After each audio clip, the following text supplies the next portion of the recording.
Om Namo Bhagavate Vasudevaya. Okay, fold it in half. Om Namo Bhagavate Vasudevaya. Om Namo Bhagavate Vasudevaya. Sri Chaitanya Charitamrita, translation and commentary by His Divine Grace A.C. Bhaktivedanta Swami Prabhupada, Adi Lila, chapter 7, text 38. Shobha Nishtarite Prabhu Kripa Obata Shobha Nishtarite Kore Chaturi Apar Shobha Nishtarite Prabhu Kripa Obata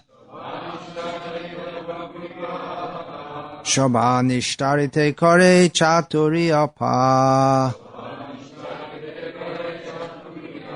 Shobha Nishtarite Prabhu Kripa Obata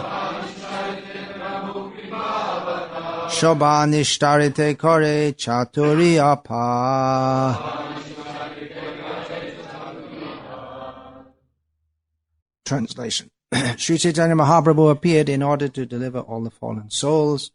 Therefore he devised many methods to liberate them from the clutches of Maya. Purport. It is the concern of the Acharya to show mercy to the fallen souls.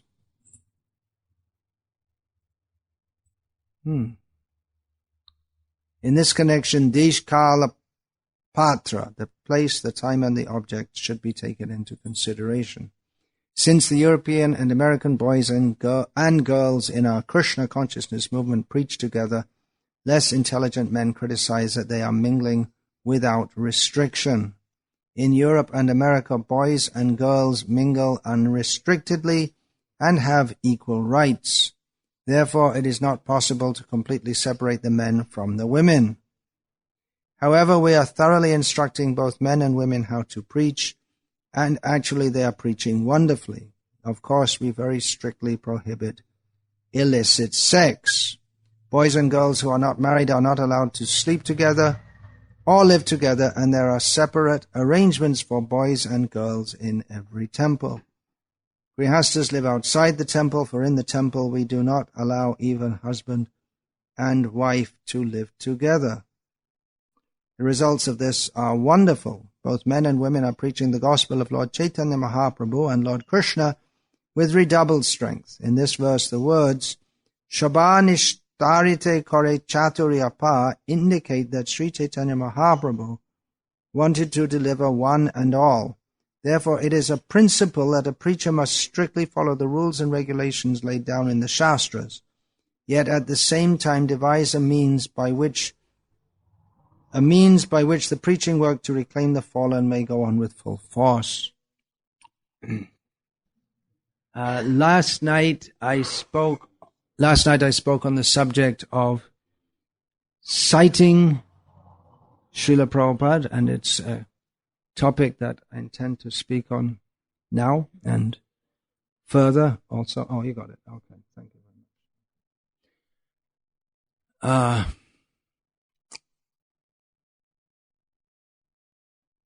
As it is a topic that is central to our movement.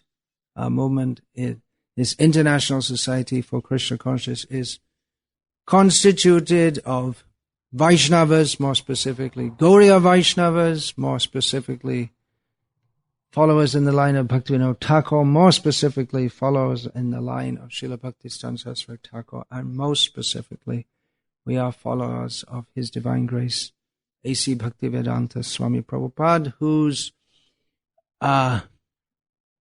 translations and purports on Shastra, as well as his written and spoken words, we consider to be authoritative. This is authority for us. Our movement is to be guided on that basis.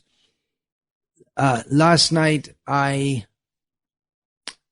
discussed the term interpret and interpretation, because Srila Prabhupada didn't like this word very much, the concept of interpreting what the Shastras say or what the Acharya says. But we are in that situation where we are interpreting, and we have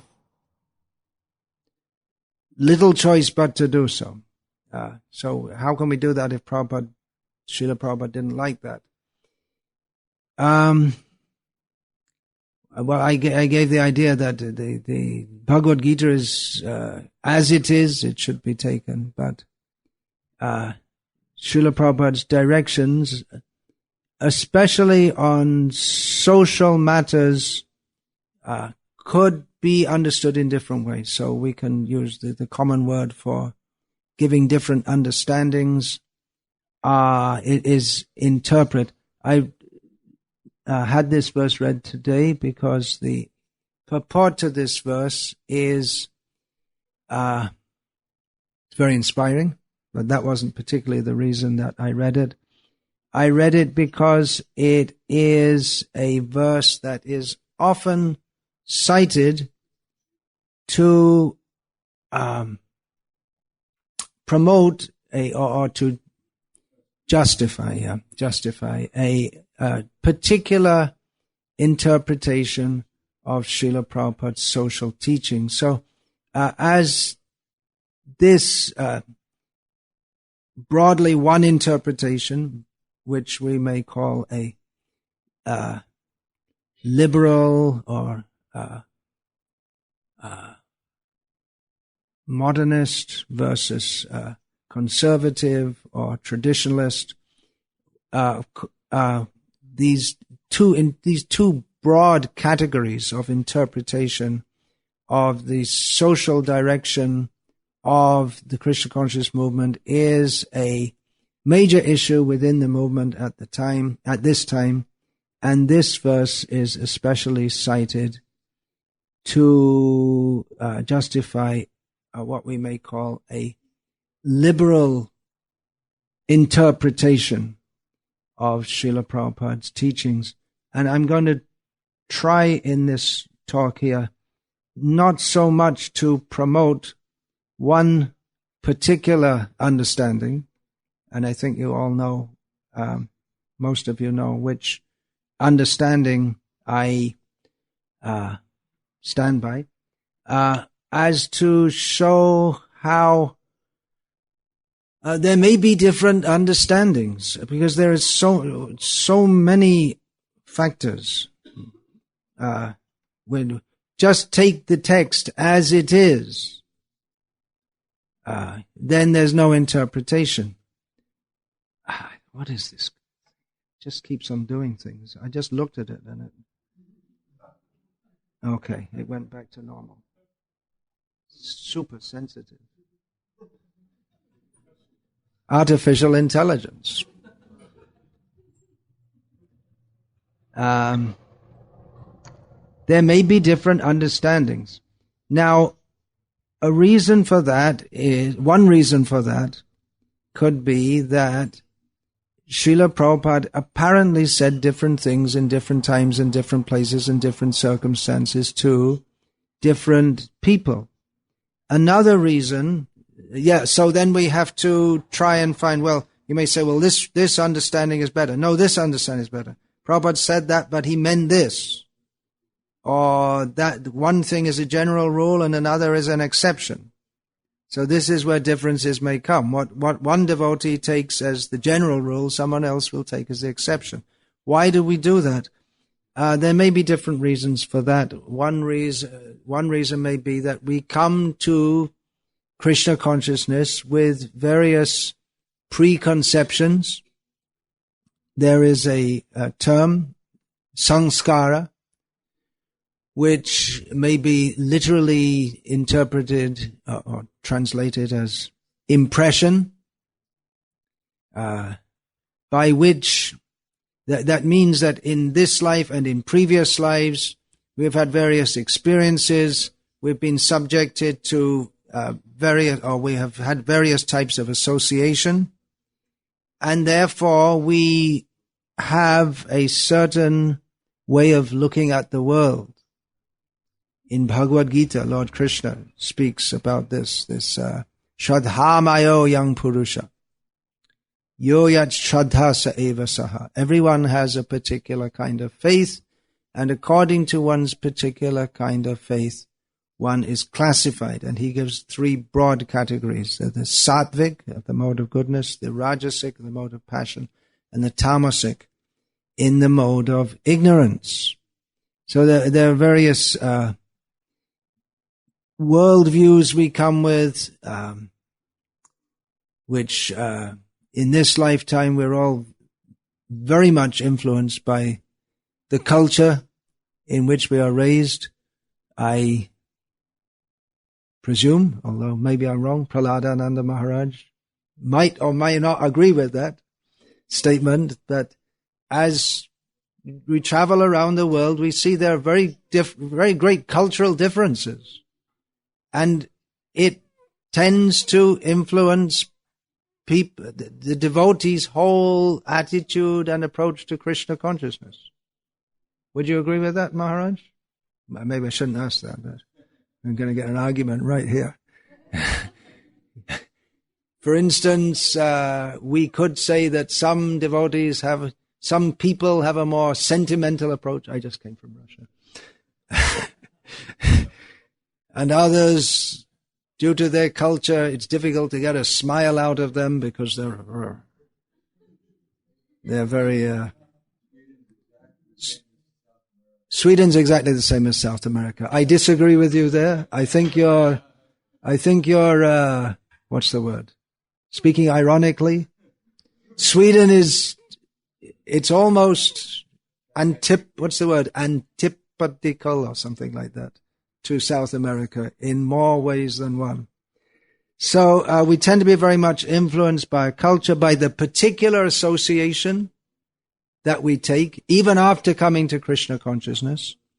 Therefore, we find many devotees in the world today who are convinced that Ritvikism is the way. Jesus is the only way, the truth, and the light. Prabhupada is the only way, the truth, and the light. There's no one after him.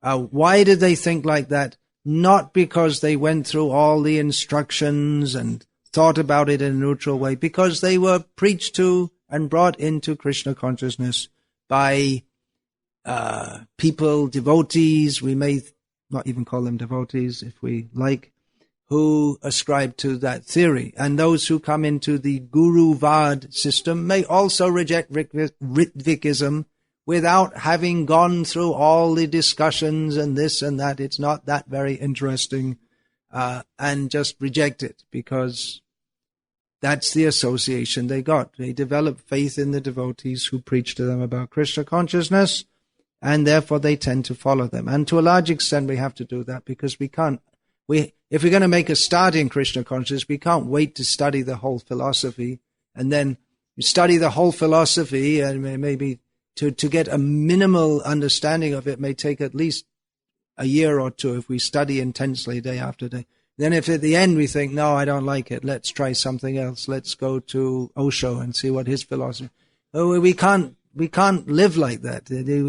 You won't finish your life if you have to go through every philosophy completely. And anyway, we can't understand Krishna consciousness without practicing it.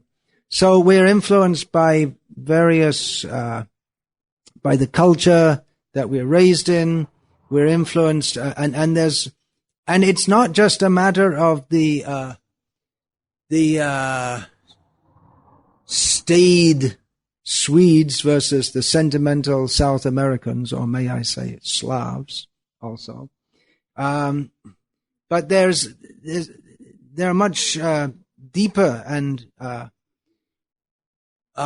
traits in various cultures also. For instance, in the Western culture, it's very much part of the culture, our whole approach to how we think about everything. For instance, the idea that of evolution, chemical evolution, biological evolution, social evolution is very much part of the way people in the Western world think.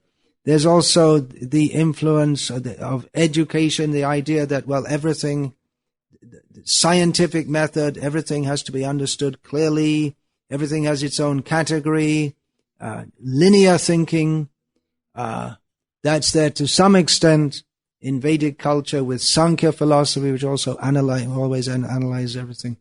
But the step-by-step method of teaching is really not part of the Vedic culture, and we can see that in Bhagavad Gita, where Krishna talks about you're not the body in various places throughout the Bhagavad Gita, and according to the Western outlook, it doesn't seem to be a progression from a direct progression from A to B. Same thing with the Srimad Bhagavatam, and with any Shastra. So, and there's an idea that we categorize everything, understand it rationally, but the Vedic system begins with the supposition that you can't understand everything rationally, and to attempt to do so means you won't understand. You can understand, but not to some extent by a rational method, but the rational method has severe limitations because reality is ultimately beyond that which is considered rational. Achintya khalu ye bhava natangs tarkena yojayet prakritebhyo parangyachcha tad achintyasya lakshanam. In dealing with that which is inconceivable, which means reality beyond that which we think we experience at each moment, we shouldn't try to use our standard methods of understanding because they won't work. That's the warning given. So getting back to this purport and the interpretations of it. This purport is, to put it maybe simplistically, used to justify gender rights within the Krishna conscious movement, that men and women should be equal in gender roles. Srila Prabhupada uses the term boys and girls here. He often used that term. That was maybe apt when Srila Prabhupada was writing this, as the average age of his disciples was probably around 20 or early 20s. And also most of Srila Prabhupada's disciples at that time were unmarried.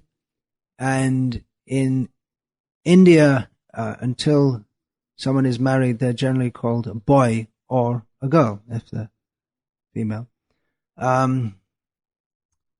Maybe from the previous custom of having boys and girls married very young.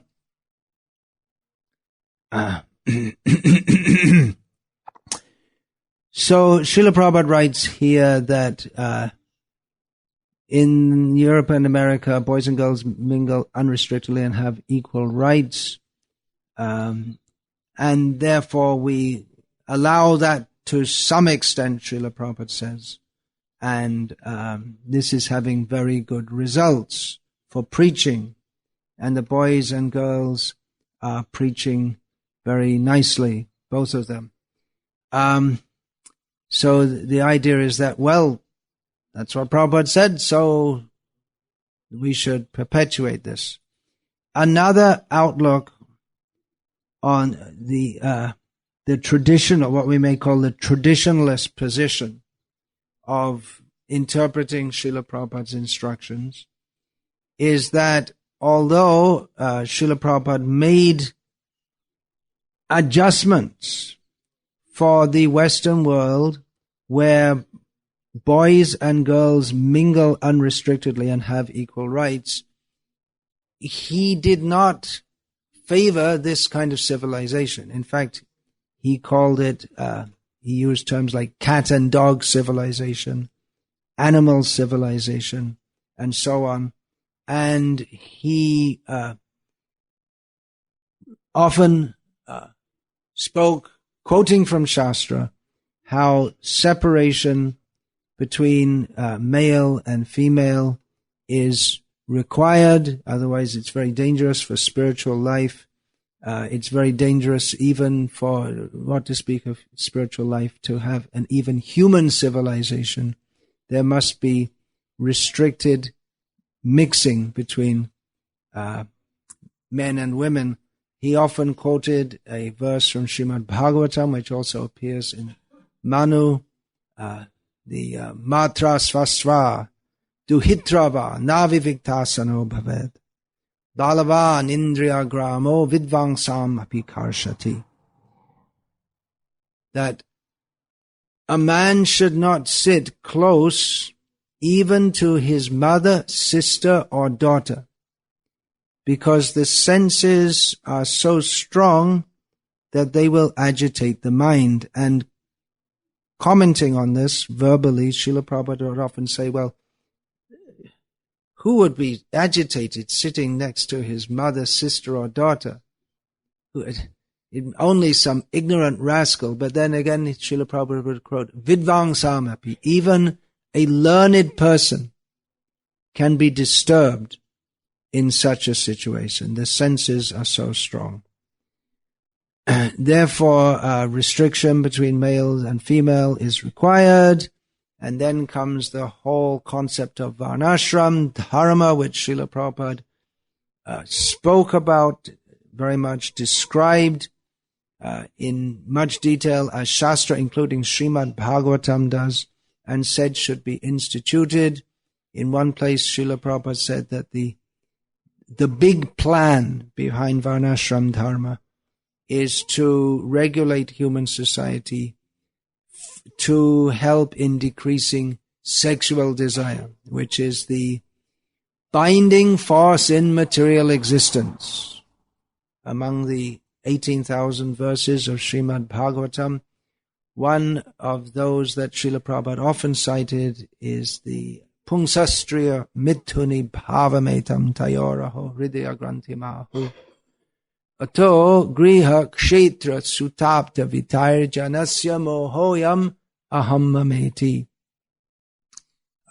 The binding principle in material existence is the attraction between male and female. And when there's a specific attraction between a male and a female, then it forms a very tight knot on the heart. From this attraction arises attachment to a home, a particular home, my house, home sweet home, as it's said in English. There's probably some similar saying in your language. To one's own particular home, country, to one's children, relatives, society, wealth.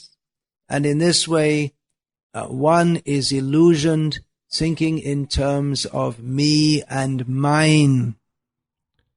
So Varnashram society is designed so that one can live with these attachments, not trying to artificially cut them immediately. Because for most people if they try to cut it immediately, they will be unsuccessful.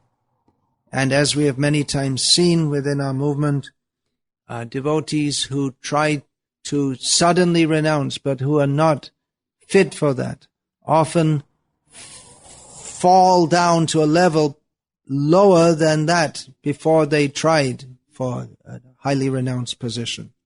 So it's meant for making gradual progress, that there is some allowance for sense gratification, but at the same time, the Krishna conscious application of Varnashram Dharma is that sthane stita shujigatang vat tanuvang manobhi. One should remain in one's position, but go on hearing about Krishna and dedicating one's life to him, so that a time will come, and there are many, many examples given in Srimad Bhagavatam and in Shastra. A time will come when a householder feels that, okay, I've had enough of all this griha kshetra sutapta vitai, home, family, friends, money, children, relatives, society, and all the rest. And now it's time to renounce and take to Krishna consciousness exclusively, without all these disturbances and distractions. So that's the traditionalist stance, that Srila Prabhupada wanted to, as far as possible, re-establish Varnashram Dharma. Srila Prabhupada said it's not fully possible at the present time, but he said it is somewhat possible, and he wanted to do that. Therefore, we have two interpretations of this verse, of this purport. One party will say that this Varnashram, it's not at all practical. No one's ready for that. Let's just preach. If we try to preach Varnashram and all this extreme, what to the present world seems to be extreme social policies, our own devotees, they're not ready to follow. Let's give all energy to giving the holy name, which is the Yuga Dharma, which is fully transcendental. Varnashram, after all, is a material arrangement. It may be favorable for Krishna consciousness, but it's a material arrangement. And some of those who take the liberal position also seem to be influenced by modern, Western, materialistic way of thinking, and they don't like the concept, which is the hierarchical concept, which is very much part of Varnashram society, which is really antithetical to the whole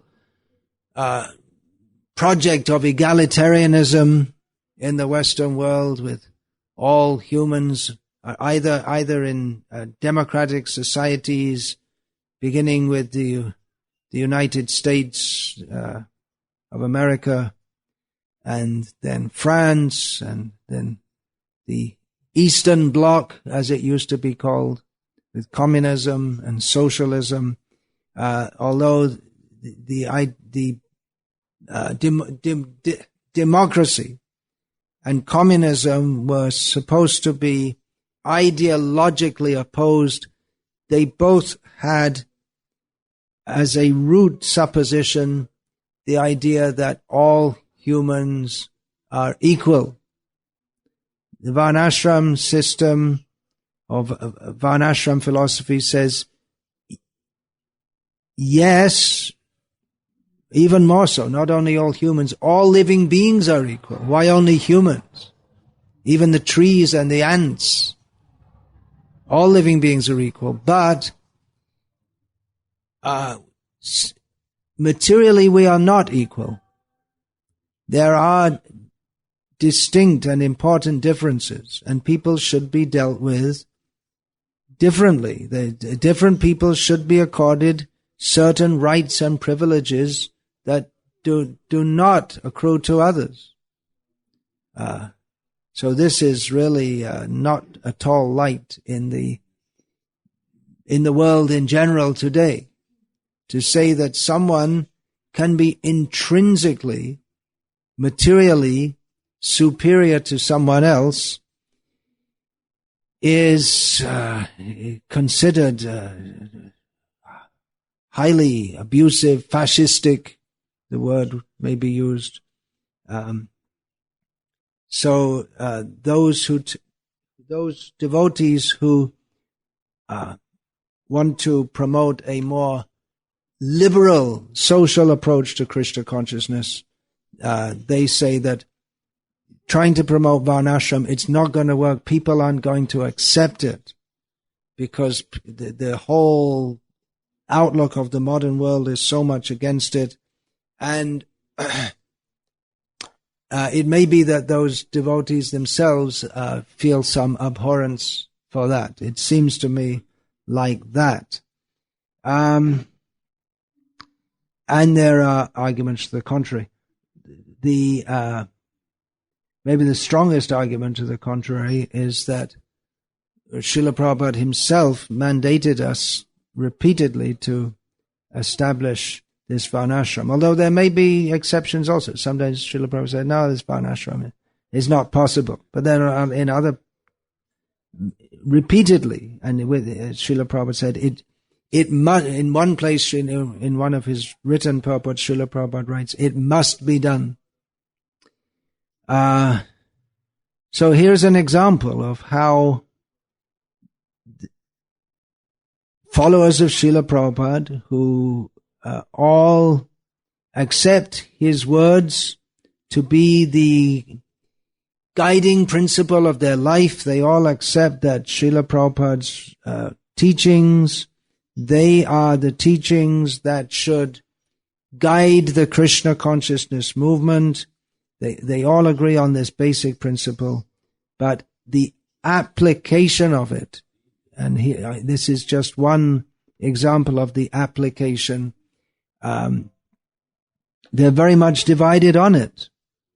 And that can be in many, many other cases, even to things as trivial as should we eat chocolate or not. It's not the most important factor in the Krishna conscious movement, but there is discussion about it. And some devotees say, yes, Prabhupada said, chocolate's okay, or Prabhupada ate chocolate. And others say, no, Hari Shari Prabhu has an anecdote. In the last Prabhupada's final order on chocolate was no, so that stands. So we may have chocolate vadis against no chocolate vadis. You may have in future some church within ISKCON where they all agree Srila Prabhupada wasn't poisoned, we should have traditional society, we didn't fall from the spiritual world, this, and that, and there's a major rift between them over whether or not we should eat chocolate. It could be like that. So there are many, there may be many different opinions. We may cite, Srila Prabhupada said this in one case, he said this in another case. What is the background? Guru, Sadhu, Shastra. Srila Prabhupada comes in a parampara, a tradition. Did Srila Prabhupada mean to turn over the tradition? Did he reject the tradition by having boys and girls preach together? Or was this a time, place, and circumstance adjustment? Anecdotes may be cited on both sides. I'm not going to get into the issue now. I just want to, in a small way, I'm just trying to show here that there may be different interpretations of what Srila Prabhupada says, and it may be very difficult to say that this is the correct understanding and have everyone agree.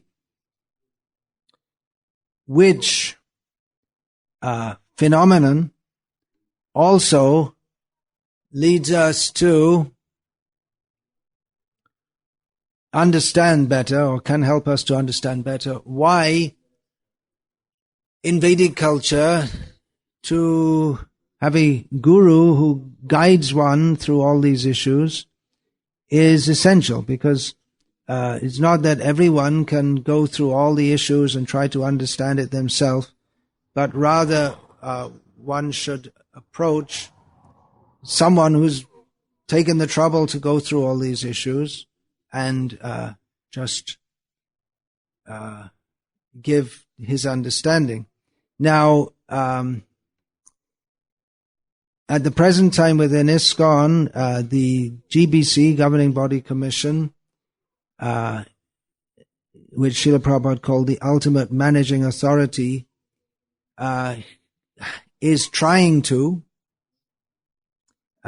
according to a recent paper released by Hridayananda Das Goswami, take the role of the overarching acharya for the whole society.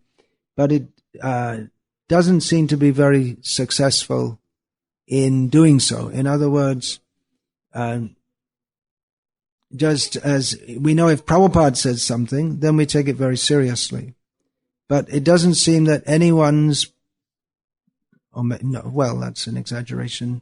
Many devotees are not prepared to accept the authority of the GBC on issues like should we eat chocolate or not, or should women be initiating gurus or not, or the role of varnashram. So if you feel more confused now than you did at the beginning of the lecture, it might not be surprising, but I intend to churn this topic more in the upcoming seminars,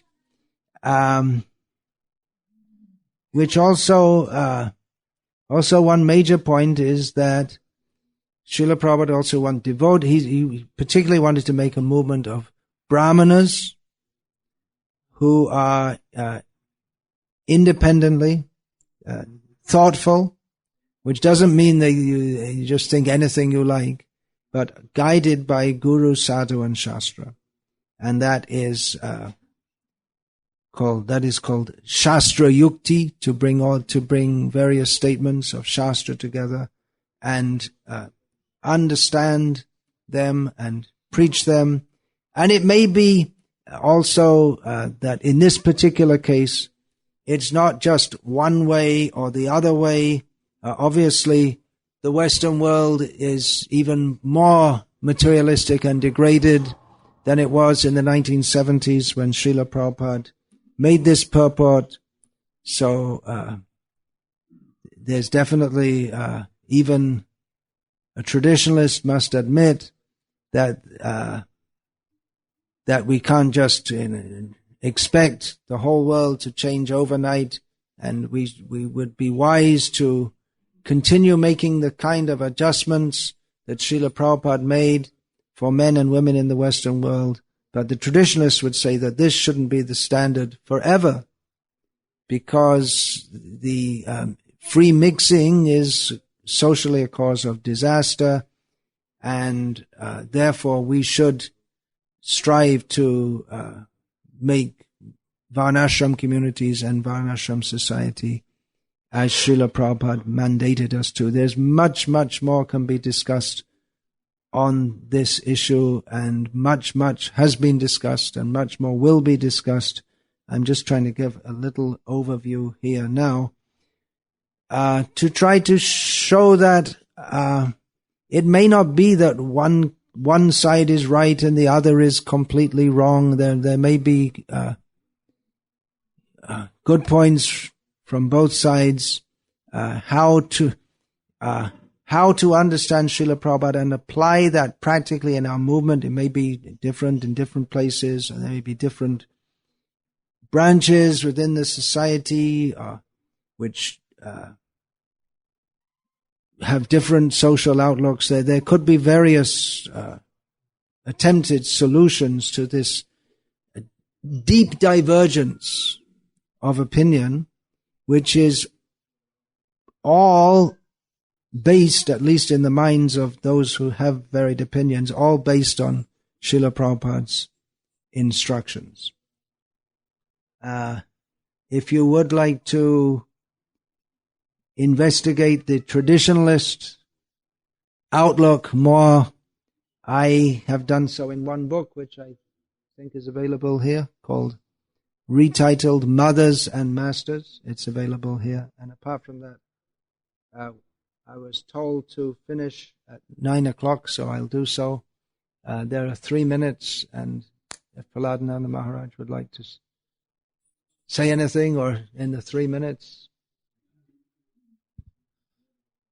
If the devotees were in the generation of our spiritual masters disagree on issues, then we could also expect that the disciples would have their own, over time, have developed their own opinions, sometimes maybe even very strong opinions on some of these matters.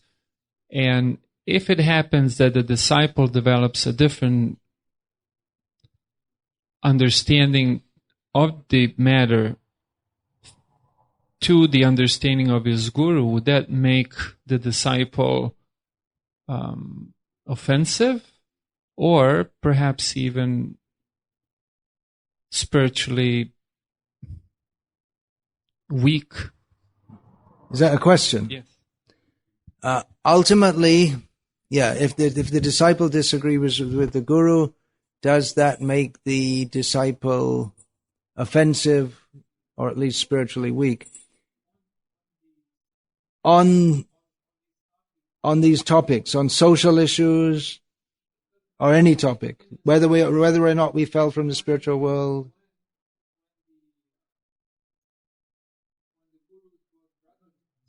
When the gurus, god brothers themselves don't agree, yeah. Ultimately, Krishna will decide. According to some followers of Bhaktivinoda Thakur, Bhaktisiddhanta Saraswati went against his guru, Bhaktivinoda Thakur. According to some Gauriya Vaishnavas, Bhaktivinoda Thakur was also deviated in various ways. Ultimately, but then Bhaktisiddhanta Saraswati Thakur would say, no, the others, they're deviated. So who will judge? Srila Prabhupada said in this regard, the disagreement between Lalita Prasad and Bimala Prasad, Bhaktisiddhanta Saraswati, he said the disagreement is spiritual, but you won't see it like that, he said to his disciples. So better you don't get involved in it. Does it constitute a fall down? In some cases it may do. Again, then that will have to be Mahajano Yena Gata Sapanta. The great devotees, they will have to take their opinion. We find in the Gauriya Vaishnav history that Rupa Kaviraj, one noted devotee, he chastised one female devotee, but she was more advanced than him. He fell down, was considered to have fallen down because he introduced some ideas of his own. He was rejected from what's considered the orthodox line of Gauriya Vaishnavas, but his sampradaya is still going on. As far as they're concerned, we're all deviated. In this regard, Srila Prabhupada often quoted Phalena Parichayate, that the mercy to spread the holy names of Krishna all over the world has gone to the followers of Bhaktisiddhanta Saraswati Thakur, and especially Srila Prabhupada. So that's a sign of Krishna's mercy. Krishna Shakti Bina Nahe Tar Pravartan. Kali Kali Yoga Dharma Nama Shankirtan. Krishna Shakti Bina Nahe Tar Pravartan. In this Kali Yoga, the Yoga Dharma, the religious process, is the congregational chanting of the holy names. One who is not imbued with Krishna's special Shakti, energy to do so, cannot do that, cannot establish that. So, does it become subjective? In one sense, yeah, but then a Vaishnava or a disciple's subjectivity goes as far as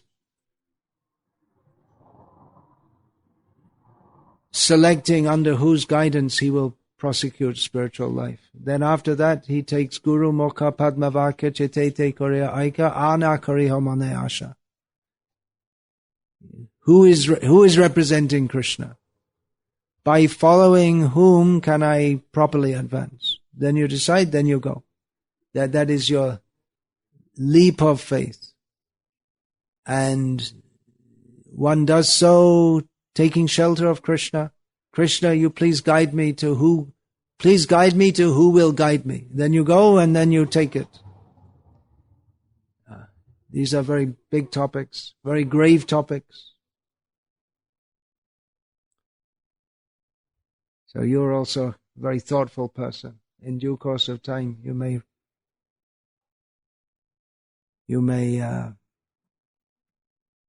investigate, meditate upon, and describe these topics more and more.